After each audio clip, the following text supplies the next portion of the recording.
ကျွန်တော်တို့ခန္ဓာကိုယ်တွေကနှလုံးသားရဲ့အဓိကတာဝန်ကတော့တခန္ဓာကိုယ်လုံးစီသွေးတွေကိုညှစ်ထုတ်ပေးပြီးအောက်ဆီဂျင်နဲ့အာဟာရဓာတ်တွေပို့ဆောင်ပေးဖို့ပဲဖြစ်ပါတယ်။ဒါပေမဲ့နှလုံးကြွက်သားတွေကိုယ်တိုင်မနာတဲ့အလုပ်လုပ်နိုင်ဖို့အတွက်လည်းသွေးထောက်ပံ့မှုပုံမှန်လိုအပ်ပါတယ်။ဒီသွေးတွေကို coronary သွေးကြောမကြီးများ coronary arteries လို့ခေါ်တဲ့သွေးကြောငယ်လေးတွေကနေတဆင့်နှလုံးကြွက်သားစီပို့ဆောင်ပေးတာပါ။ဒါပေမဲ့ဒီသွေးကြောတစ်ခုခုရဲ့အတွင်းနံရံမှာကြီးသို့မဟုတ်အဆီလွှာ flight တွေပိတ်ဆို့လာခဲ့ရင်တော့သွေးတွေပုံမှန်အတိုင်းစီးဆင်းနိုင်တော့မှာမဟုတ်ပါဘူး။ဒီအဆီလွှာဆိုတာဟာအဆီကိုလက်စထရောကယ်လ်ဆီယမ်နဲ့အခြားချက်ဝတ္ထုတွေစုစည်းရာကနေနှစ်ပေါင်းများစွာအတွင်းသွေးကြောနံရံမှာဖြည်းဖြည်းချင်းစုပုံလာတာဖြစ်ပါတယ်။အဆီလွှာတွေသွေးကြောနံရံမှာကပ်ညှိလာတဲ့အခါသွေးကြောပေါက်ကိုကျဉ်းသွားစေပြီးသွေးစီးဆင်းမှုနေရာကျန်ရှိမှုနည်းပါးသွားပါတယ်။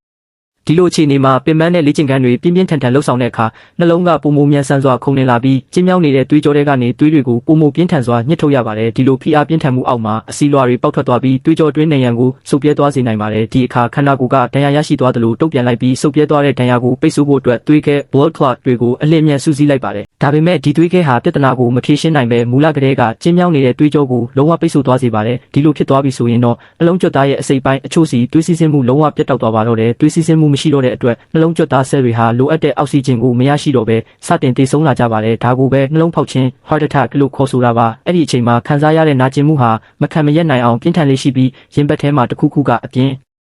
အထက်ညှစ်ထုတ်ထားသလိုသို့မဟုတ်အရာတစ်ခုခုကပြင်းထန်စွာဖိထားသလိုခံစားရပြီးအသက်ရှူရတာတကယ်ကိုခက်ခဲသွားစေပါတယ်။ဒီနာကျင်မှုဟာလွန်စွာပြင်းထန်လွန်းတာကြောင့်လူတစ်ယောက်ကိုချက်ချင်းမေးလဲသွားရသည့်အထိဖြစ်စေနိုင်ပါတယ်။ပျက်စီးတော့မဲ့နှလုံးကြွက်သားတွေကိုအချိန်မီကယ်တင်နိုင်ဖို့အတွက်ဆရာဝန်တွေဟာပိတ်ဆို့နေတဲ့သွေးကြောကိုအမြန်ဆုံးပွင့်သွားအောင်ပြုလုပ်ပေးရပါတယ်။သူတို့ဟာလက်ကောက်ဝတ်သို့မဟုတ်ပေါင်ချန်ရှိသွေးကြောမှတစ်ဆင့်ပိုက်ပြော့ငယ်ခါတဲ့တစ်ခုကိုထည့်သွင်းပြီးနှလုံးစီရောက်အောင်လမ်းကြောင်းယူရွှေ့လျားစေပါတယ်။ဒီပိုက်ပြော့ရဲ့ထိပ်ဖျားမှာလေမသွင်းရသေးတဲ့ micro မိုးပြန်ပူပေါင်းလေးနဲ့ stand လို့ခေါ်တဲ့တထုကွက်ပိုက်ပြော့လေးပါဝင်ပါတယ်။ပိုက်ပြော့ဟာပိတ်ဆို့နေတဲ့နေရာစီရောက်ရှိသွားတာနဲ့ဆရာဝန်ကမိုးပြန်ပူပေါင်းကိုလေသွင်းလိုက်ပါတယ်။မိုးပြန်ပူပေါင်းကထွက်လာတာနဲ့အမျှတထုကွက် stand ကိုတွန်းကားပေးလိုက်ပြီးပိတ်ဆို့နေတဲ့အဆီလွှာနဲ့သွေးခဲတွေကိုသွေးကြောနံရံစီဖိကတ်သွားစေပါတယ်။ဒီလိုနည်းနဲ့သွေးကြောရဲ့ဗဟိုမှာသွေးတွေပြန်လည်စီးဆင်းနိုင်ဖို့နေရာလို့ရရှိသွားတာဖြစ်ပါတယ်။ stand ရဲ့ခိုင်မာတဲ့တထုခွန်ဟာသွေးကြောကိုဆက်လက်ပွင့်နေစေဖို့နဲ့ပြန်မကျဉ်းသွားစေဖို့အတွက်အထဲမှာအပီးပိုင်ကျန်းရှိနေရခဲ့မှာဖြစ်ပါတယ်။အဲ့ဒီနောက်မိုးပြန်ပူပေါင်းကိုပြန်လည်ထုတ်ယူလိုက်ပေမဲ့တထု stand ကတော့ခန္ဓာကိုယ်ထဲမှာအမြဲတမ်းအထောက်အကူဖြစ်ကျန်းရှိနေမှာပါ။သွေးတွေဟာနှလုံးကြွက်သားစီချက်ချင်းပြန်လည်စီးဆင်းသွားပြီး